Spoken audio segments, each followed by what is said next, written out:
I come to the financial system discussion from the point of view of philosophy and sociology. And having worked at the ground level with trade unions, women's trade unions I work with, the experiences of what kind of a mainstream financial system we have, and what is it that we desire in a better world. Banks, the banking system, they look at the world, people, they categorize them into two types. One is those who are bankable and those who are unbankable. And large population which is poor are actually unbankable. So the government says that, okay, you have to do X, Y, Z. These are the things you should do in this sector. And regulates them, compels them. And the experiences of that are really not so flattering. For example, when we did the basic income experiment, first thing is we had to open all bank accounts. That was not easy at all. And then after we opened the accounts, the amounts which we were giving was not very big amounts, small amounts. So the bank started telling the villagers, excuse me, don't come every month for your small little money. Come once in 3 months or once in 6 months. Don't waste our transaction time. And also, don't dirty our bank. These days, banks look very swanky. So you can assess the attitude of a banker towards the poor. So what do? And then we tried to create an alternative microcredit system, microfinance system, which has also run into quite a disrepute because they also started charging very high. Their admin costs are very high. So not all such, and also you have all kinds of operators. So to some extent that would have helped, but to a large extent, even today, it's the money lenders, the local money lenders, that are the main sources for borrowing for the poor. Now, given a situation like this, what do? How do we create a better for people financial system? What does it mean? We are talking about nature capital. As I said in the morning, in the earlier session, that we have moved from monarchy to democracy, but we still consider the government has replaced the monarch. We still look up to the government for all decisions to be taken to look after us. We have forgotten that we are the owners of this land, and we can put them to give an account of how they are doing what they are supposed to do. That's why I'll just read out the manifesto of Goa Foundation, which is actually a very good example of how we make a claim to the public inheritance. Okay? So I'll just quickly read the first part of the manifesto. It says, I don't know if you were not there in the earlier session, Goa Foundation got a very good, interesting order from Supreme Court. Some of you who are at least as young as I am would know there was a guy called Claude Alvarez. He's the founder of Goa Foundation. They went to the court claiming that the mines and natural resources belong to people. So they have released a manifesto. You can look up. We, the people of Goa, own the minerals in common. The state government is merely a trustee of natural resources for the people, especially future generations, which is the public trust doctrine. And it goes on and on and on. What is that government is supposed to do? What, as an owner, what is the claim I'm making? So the point is there are two aspects to it. One is to rightfully make the claim on natural resources and make governments and those who are governing accountable. Number two, at the grassroots level, how do you make the system work for all people? Then government goes and opens all Jan Dhan Yojana, accounts are open, but nobody is using those accounts. There's no money in the account. So what do? They go dead. So look at the, I think this distinguished panel will have to throw light on how we move, what kind of a financial system that we need to look for, and what kind of system that we need to visualize and envision for the future in that better world. And how do we ensure that there's an appreciation of our natural assets? So we have Salim Khan, Mr. Salim Khan. Yeah, we heard you yesterday. From British Asian Trust, we have Mr. Anirudh Singh from Government of Arunachal Pradesh, Rakesh Shejwal from Yes Bank, and Vijay Yagnamurthy from Tata Trust. So we will go by this order. May I request Mr. Salim Khan to share your thoughts? Sure. So, of course, we've heard some really, really interesting conversations since yesterday. I'm not an expert at, uh, having or anyone who has a strong vision on what an ecological development would look like. But clearly, some things that come to my mind is, firstly, we need to be acknowledging the disconnect between uh, ecological goals and economic development. So clearly, when you're crafting the vision of what an ecological civilization should look like, it needs to start from the grassroots, which is building from empowering the communities with essential services and assets. And that would really lead to their economic growth and empowerment and growth of these geographies.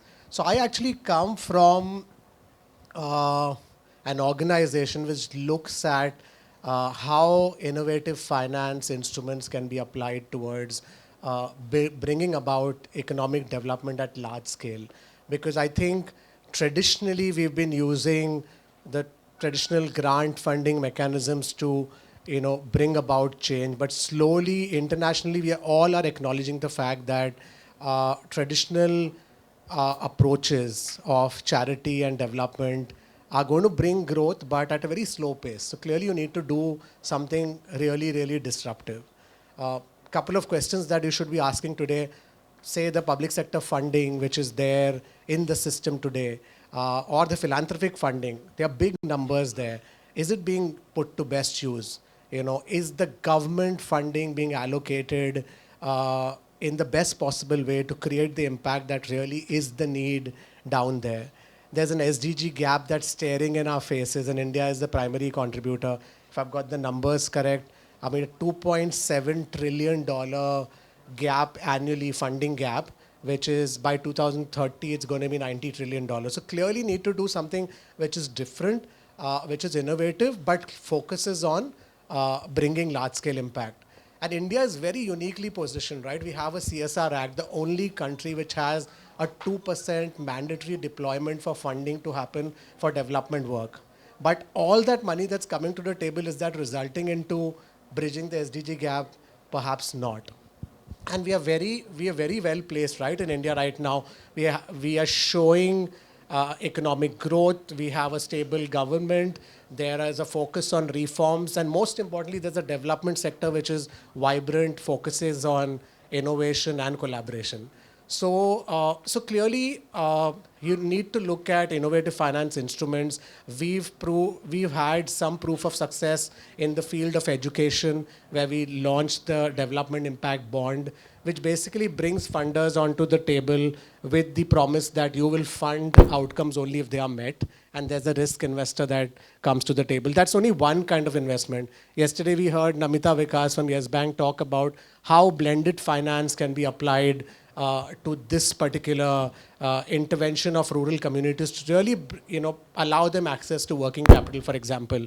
As Sarath was saying today, perhaps they don't have access to banking. They don't see that as the system which will help them grow. But clearly these kind of interventions, which are far and few right now, but clearly need to enhance, and we need to have more of those. So there are, if you just pick up an innovative finance instrument clearly pick up, and we're having a good conversation before the panel right now, saying rather than confusing thing, if you just look at focusing on the Himalayas over here, you pick up one particular outcome, which is saying, can we focus on creating long-term sustainable livelihoods for the communities here? And then most important is the cause has to be able to attract funding, because if there's no funding on the table, you cannot be able to create the kind of large-scale impact that you want to. So clearly there is opportunity. There are tried and tested models that have worked. It's for the whole stakeholders to come together and see what's workable in the larger interest. So of course, I'll wait for my colleagues to hear, and then perhaps it can be a dialogue. But these are my initial thoughts. Thank you. Thank you. Good afternoon.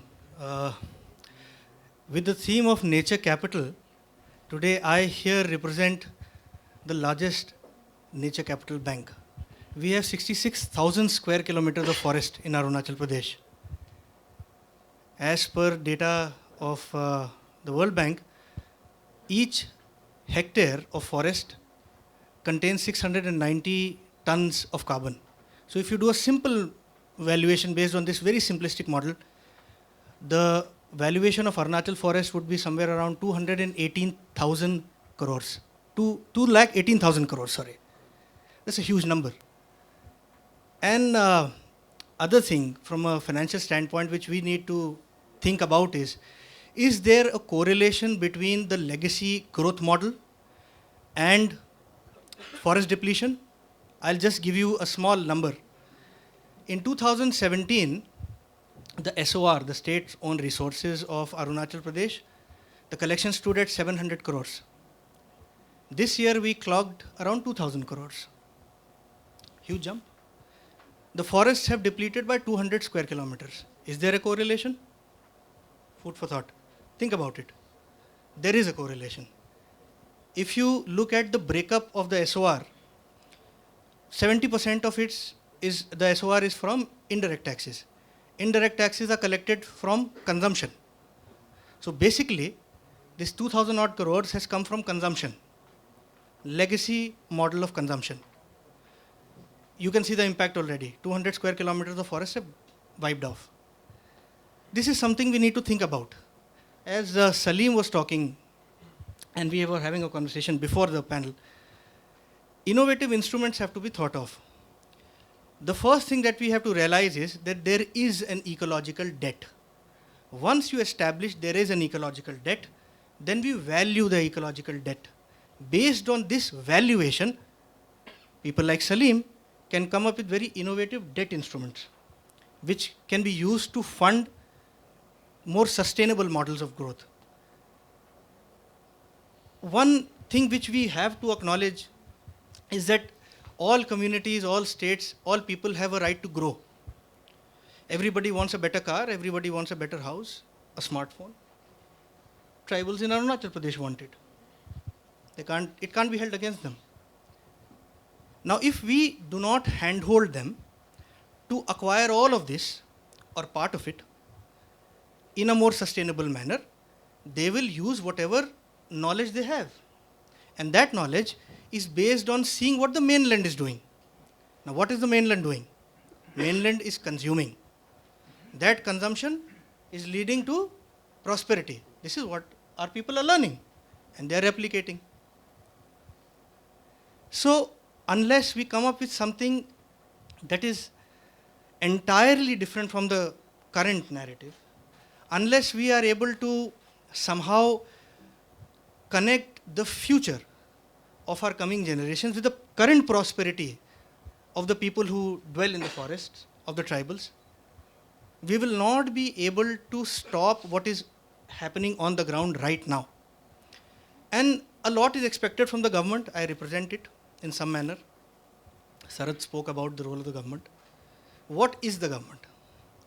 Government is essentially an embodiment of the aspirations of the people it represents in a democracy. It is not a isolated think tank sitting in some ivory tower which is coming up with brilliant ideas and implementing it on the ground. No. We essentially execute the will of the people within the framework of the law, very simplistically put. So if the people want to grow, we will assist them to grow. Unless there is a better model in place, the current model will stay. That is why such deliberation is important. That is why whatever we are discussing is extremely important. Otherwise, things will carry on, it will be business as usual. That's all I had to say. Thank you. And thank you, Balibara Foundation, for this opportunity. Thank you. Yeah, firstly, apologies from me and my banker colleagues if we have ever mistreated you. That was not the intention. Uh, the and I would call them not unbankable, I would call them underbanked people. So we want to reach them, but there are technical issues, and we'll get there. Slowly and steadily, we'll get there. From a natural capital point of view, I want to divide it into two parts. One is accounting, and another is financing. Now, when we talk about accounting, I'm talking about how do I measure, say, what is in the forest. Now, my co-panelist threw a number. It contributes to only, it talks about only the carbon part of it. But what about the water it is providing? What about, medicinal herbs that it is providing? All these, if you take into actual account, the value will be much more than the number that he said. And for a company from a private sector, if I want to account for this, if I want to put a value to it, and if I want to integrate it in my, say, balance sheet, it will become a big number which I have to account for and price my products accordingly. So everything will eventually get expensive. And the model then breaks down, it becomes unsustainable. But to some extent, some companies have started doing this. There are protocols globally that are available. For example, the Natural Capital Protocol. Companies like the Kering Group, Puma, and some other companies have started using it. At least trying to acknowledge that this is the cost of the T-shirt that you're buying. It has probably consumed this much XYZ liters of water. Do you still want to buy it? They have it on their labels. So then as a consumer, it's your call whether to buy that T-shirt or not. So that's the accounting part of it. From a financing point of view, financing natural capital again has its own nuances. And traditionally, we have been depending on grant-based financing, CSR funding. As again my co-panelist said, we need to look at innovative financial mechanism, right from blended finance to a first loss default guarantee to credit enhancements. All of these have to be brought in. They can work. Only thing is, somebody has to take that plunge. It's unfortunately in India, or rather in emerging markets, if it is not regulated, it does not happen. This is the reality. In developed economies, it's the exact opposite. Regulator just sits there and watches if there's anything illegal happening. Otherwise, whatever the market wants, it does. It's in advanced stages. So that's why in India, it'll take some more time. There's a lot of inertia in the private sector to bring about this kind of financing. But I'm happy to share that Yes Bank did a blended finance model, which he also mentioned, and I'll not repeat it. But we're looking to do innovative financing mechanisms going forward as well. In fact, the project that we are supporting with Balipara Foundation, the end goal is to reach a place where we will stop giving CSR funds, and we'll start giving debt financing, so that the community becomes self-dependent. It gets loan, it gets repaid, and they're not depending on a grant or somebody's philanthropic money for survival.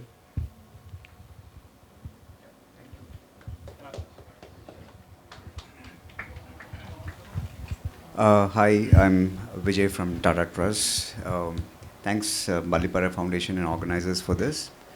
Well, I represent the largest philanthropic organization in the country, the Tata Group. The Tata Trust formed in 1860s when nobody even heard about what corporate social responsibility was then. And given my interest in the line of finance and social responsibility, I see an interesting mix and an interesting platform to share some thoughts. E.O. Wilson once said, I think, if you're trying to burn uh, the, the green lungs of the economy to build your economy, it's like taking a painting of Renaissance and burning it for cooking a meal. It doesn't make sense. And traditionally, it is the nature who's been financing the economy. It's not otherwise. And it's sometimes counterintuitive to think that how can financial models or financial instruments help in funding nature capital. Having said that, the Paris Convention was very clear that they will bring about the developed nations, at least they said, will bring about 100 billion US dollars by 2020 per annum to finance this kind of nature capital. And then what would they do with that? And they would fund programs or in the developing nations. And McKinsey made a interesting observation of evaluating what is the deficit of bringing back our biodiversity that we have lost. It's about 300 to 400 billion dollars per annum is the current state of deficit that is there. And we are looking at, say, 100 billion. But having said that, there are certain principles that one has to follow if one has to make financial models or financial instruments fund the nature capital. One is you need to look at investments which have green solutions. That is the easiest to start with. Two, that helps you to bring a kind of a corporate sector which is trying to mitigate or address the climate change. That also helps to reduce or create the asset groups in future which can grow in harmony. Now, when you have this kind of basic principles of building financing for nature capital, in my opinion, my thoughts, there are 5 basic instruments which I would recommend, or which I've seen the time frame of over last 2 decades or 3 decades, which I could just share, in the next couple of minutes. One is your debt to nature sweeps. Basically, what it means is you're taking over the debt of a country and telling the country to do some ecological balance. So in the example of Seychelles Island, the government took over to build marine parks, which constitutes 30% around the ocean space in order to mitigate the climate resilience, or rather work with the climate resilience. And the certain agencies, I think if I can recall, the Leonardo Foundation spent about 26 million US dollars saying that we will take your debt, and in return we would want you to create this kind of an ecology system. So that's one type of funding system.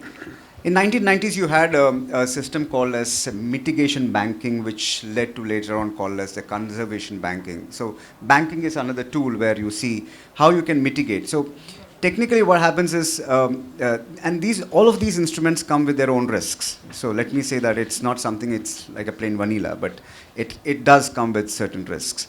Now, in a mitigation banking, what happens is you are mitigating the risk of taking over a biodiversity-rich area where you want to create something and offset it with somewhere else. So I want to create an area which I cannot avoid the damage, but I have to do it. So I take that space and I make somebody build a similar space somewhere else. So you're mitigating and offsetting it by doing, but it has its own risks. That led to a kind of a banking called as a conservation banking, where you go for a conservation banking where you buy credits from an authorized banking agency, which says that I'm going to do X, Y, Z things, and that will help me to use these credits, and the banker would use those credits to develop a similar kind of a situation in terms of creating an alternative. The third thing, as Salim and others spoke, is about the impact financing, impact bonds, where you have interesting mix of public and private people, where the philanthropy organizations also come into play. You have an outcome funder, you have a risk investor and a service provider. So in this case, if I'll take the example of Tata Trust again, because we've been involved with British Asian Trust, and we are in the process of creating a development impact bond, where we create a bond which can help in bringing out certain measurable outcomes in the society. Say be it education, be it creating farmer incomes. And there is an outcome funder who funds this. He says, look, I am there to fund this program, provided somebody underwrites the risk. And that's where the position of the risk investor comes. And he says, hey, I'm going to take the risk to provide this money to the service provider. They will going to do it. And if there is a loss, it's on me. But if things come well as per the outcomes, then I get a certain percentage over and above what I'm doing. So that's the principle behind impact investment. Salim, you could correct me if I'm wrong on that. But that's the third instrument that, which talks about financing part of it. And then we have the fourth and the fifth one, which is one is called as the biodiversity offsets, again, which is very similar to your carbon trading, which has been in vogue for quite a number of years. And then the latest is your climate bonds, or the green climate bonds, which is the future. Which in green climate bonds, it's a debt financing again model, where you are pretty sure that it's a long term. You're pretty sure it's going to be profitable, and it's pretty sure you're going to be secure. When you have these three elements of principles in which normally a debt instrument has, you tend to invest in those organizations, in those companies, in those portfolios, which are meant for improving the climate change or addressing these kind of problems. So you have these kind of 4 or 5 instruments. There are many other, but I chose these 5 instruments to discuss and share my thoughts, because this gives you a gamut of what the financial sector looks like, especially in this area of nature capital. Thanks. I think we have plenty of time for discussion. We've been very brief. I think this is really a packed house. Without any further reflection, I would request people have any questions or comments. Yeah.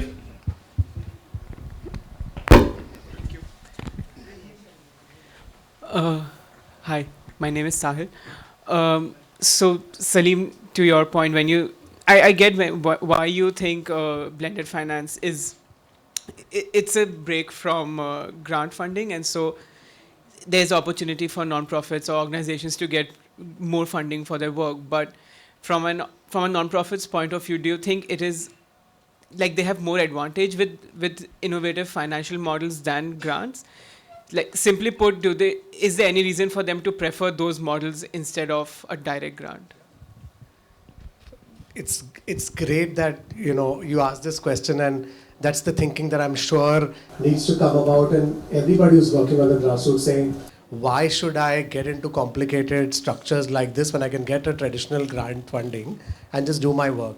So a couple of benefits, and actually it's driven from this. So firstly, if the sector doesn't feel and the grassroots organizations don't see the benefit, it doesn't work. So one, and the main benefit, I'm sure all of you would agree that there's a tendency with donors to overmanage their funding after they've given it, being involved more than what they have to be. So rather than saying, I'm funding for this particular outcome to be created, and then till such time that's getting delivered, I don't really care what you do.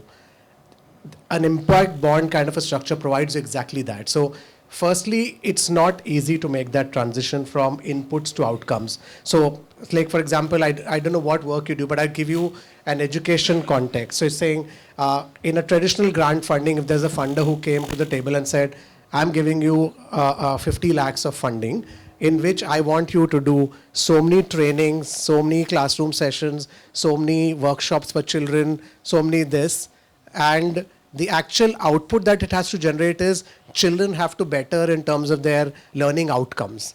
So rather than saying at the beginning of the year, the children learning outcomes are at this level, for example, language skills at this level, mathematical skills at this level, at the end of year 3, it has to go from year to year. And then I give you the funding saying you do what you want to do. As against that, they'll ask you, okay, ye saal mein kya kiya? क्या क्या आपने report नहीं आई quarterly? You've not given me what you've done. And that's claustrophobic. Why should he be concerned if he's putting the funding? So an impact bond kind of a structure actually allows that flexibility. You get the funding, you sign up for delivering a certain output, and you focus only on that. Then what is your administrative cost? Are you incentivizing your people internally? What you're doing with that money, nobody really cares. 2, there's a focus on performance management. There's a program manager who works with you. Like for a case in our impact bond, we work with Dalberg. It's an organization which is a consultant. So basically, Dalberg works with capacity building, and they work with the people on the ground on making sure that they're setting up for success. So there's a support system. There's a whole culture of data generation. There's a whole culture of performance management, which really, the organizations also see value. So like in our model, we tried 4 different models across 3 states. 3 models worked really well. They met the outcomes delivered. 1 model did really, really badly. Okay, but the funding was given. So in year 2, you've pulled out from the model which didn't do well, and you've added more funding to models which are doing well. So I hope you're getting the drift of the flexibility. So it's great that you will work with a culture in which you are really focused on someone who's building your capacity, and you see that whole value of actually driving the whole, proposition yourself rather than being dictated by the donor. There's a benefit of reach as well. You might want to talk about it. There's a benefit of reach as well. When you look at the legacy grant model, your reach is very limited. These instruments have a much, much wider reach than the usual legacy grant model. That also is an aspect. Just to add to all of this, see, tomorrow a grant can dry up if the donor doesn't have money. So then what will you do? So if your project is say 7 year long, the donor has agreed for 3 years of it, and after that the donor does not have enough money, then you're stuck. You want to look for other donors and all. But if you have if you have debt financing, you're bankable. You have proved yourself that you're bankable. So you're going to keep paying your loan back, and you're going to keep getting your funding. So you don't have that headache of looking for, grant money again and again. So this is important to come in. Any other questions, comments? Yeah. Just for understanding more, like mention the measurable outcomes. Like the measurable outcomes, which one understands, like the number of trainings and number of sessions, but many aspects of the work on the ground. For example, if you're talking about forest regeneration or we're talking about behavior change, how do we, in a model like this, it'll be great if the success stories you talked about, if you could define the measurable outcomes of how we... So let me be very frank with you, it's very tough in your context. Education, health, it's very easy to define that. For example, and what you spoke as outcomes, those are not outcomes, those are inputs. Traditionally, that's what we track, but we should just be tracking.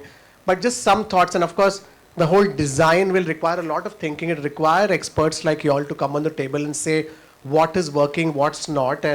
But the idea is about picking up one particular outcome and saying we will measure this. For example, just one thought that was coming to my mind is saying you'll do a bunch of things, say corridor restoration, you will do restoration of some species. I mean, this is just I'm not an expert, so excuse me for that.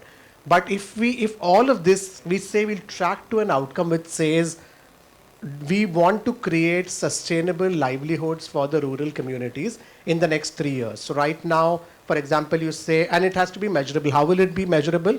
If there are X population, which is firstly, couple of outcomes. So if the population was X, has it remained at X, or have people migrated? One indication is that.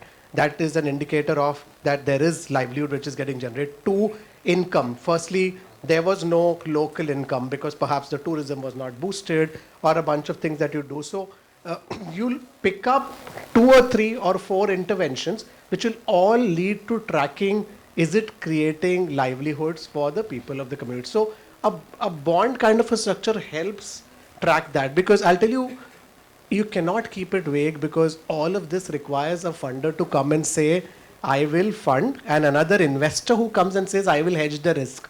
So a risk funder is who? Someone who's coming and saying, I will give upfront, say 10 million for this, saying, and I want rural livelihoods to go from X to Y. So it's easy for him to say, okay, very clear, measurable outcome, it can be delivered. The moment you keep it vague, saying, we will also do this and that, I mean, if it's vague, you will not get funding on the table. So I hope I'm answering it, but we don't have a definite answer on how it can apply it in the current context. It requires to sit, you require experts on the table, you require funders who are willing to come in and put that funding and then jointly create. I'm sure Gopal has something to add. I mean, to answer your question and his question also in combined, impact investment also helps a system of competitiveness. You know, why it also brings in a healthy negotiation between an outcome funder versus a risk investor. Now, let me say I'm the outcome funder and say, hey, I'm putting $10 million and I want X and Y as outcomes, and within certain period of time. Now, the risk investor getting his own evaluations and agencies with him, he'd say, no, this is not possible. I can't get to where you want, but I can get somewhere near to this. You know, it brings a kind of a healthy negotiation, a competitiveness, which somewhere is missing in a grant-making system, because you don't have a benchmarks there. You're having an X check, and you are just placing that check to run the show for next couple of months or years. But in this kind of a system, you have various stakeholders, you have very clear deliverables, which is very, very focused, and which has money, being hedged there in that sense. Well, there are two things. Both you can say we are not getting new money into the system from a profitable sector unless the program goes bust. So if the program goes bust, it's a loss of the risk investor. It's not the loss of the outcome funder. But if the program goes well, the outcome funder says, okay, I'm giving you 100 plus X. That is your fee that you've done well for whatever you've done. So, there is that ability to, go up and down and to and fro, so that it allows you to have that healthy conversation and a healthy, healthy stakeholder management as well. Just one last question, because I think the next session, the speakers are already here. One question, last question? Okay. Would you like any last thoughts? We just have 2 more minutes. Any closing remarks? Well, I have just one remark. End of the day, we are a human species where we need to be responsible, and I think responsibility comes with balance.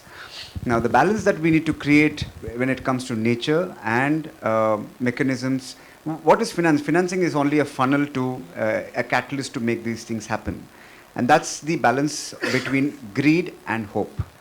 The moment you have that component of greed coming down and improving your hope of something positive, any of these financing models are going to, because end of the day, financing models or instruments have a very stringent goal of making money, making profit. Sometimes that overrides, and most of the time it overrides than when it comes to these kind of aspects. So this is something which one has to be very, very mindful of when we are talking about these aspects. Thank you. I just have to say, and I was saying this to Anirudh before the session, it's great to have government participation on panels and meets like these. I was sharing my experience. The government is so open today to have dialogues about what can be worked, how can they come in. I know they are not a silver bullet, but just you talk scale, you talk forward thinking, when the government is involved. So that's a great change, and I think we are really at a great space in India right now. So really looking forward to taking those conversations forward and all the support we can garner as we move forward. So excellent. Thank you very much. Thank you so much.